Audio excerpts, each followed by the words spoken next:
پاکستان اسلام کے نام پر معرض وجود میں آیا۔ اسلام ایک مکمل ضابطۂ حیات ہے جس میں اچھائی برائی حرام و حلال کا فرق واضح کر دیا گیا۔ شراب جیسی نجس چیز کو حرام قرار دیا گیا تو یقیناً یہ انسان کے حق میں بہتر نہیں بلکہ نقصان دہ ہے۔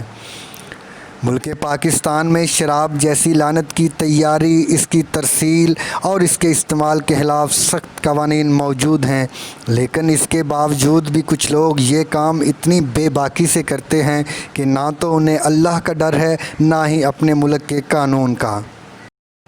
تازہ ترین اطلاعات کے مطابق ضلع گجرات کے تھانہ کڑیاں والا پولیس نے ایک کارروائی کی ہے جس میں شراب کے ایک سپلائر کو گرفتار کر لیا گیا۔ 300 لیٹر شراب سے بھرا ڈرم برآمد کر کے مقدمہ درج کر لیا گیا۔ تفصیلات کے مطابق گجرات پولیس کی ضلع بھر میں منشیات فروشوں کے خلاف کارروائیاں جاری ہیں۔ ڈی ایس پی صدر سرکل سعید احمد خان کی زیر نگرانی ایس ایچ او تھانہ کڑیاں والا ایس آئی راجہ احسان اللہ نے اپنی ٹیم کے ہمراہ منشیات فروشوں کے خلاف خصوصی آپریشن کیا، جس میں شراب کے سپلائر غضنفر علی ولد بشیر احمد قوم مہر سکنہ گریرہ کو شراب فروخت کرتے ہوئے رنگے ہاتھوں گرفتار کر لیا۔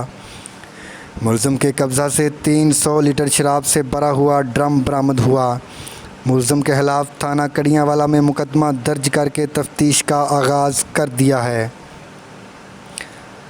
نوجوان نسل کی تباہی کا ایک باعث نشہ ہے۔ حکومتیں اور قانون نافذ کرنے والے ادارے اپنا کردار ادا کر رہے ہیں، لیکن بحیثیت قوم ہم سب کو مل کر اس ناسور کو جڑ سے اکھاڑنا ہوگا، اسی میں دنیا اور آخرت کی فلاح ہے۔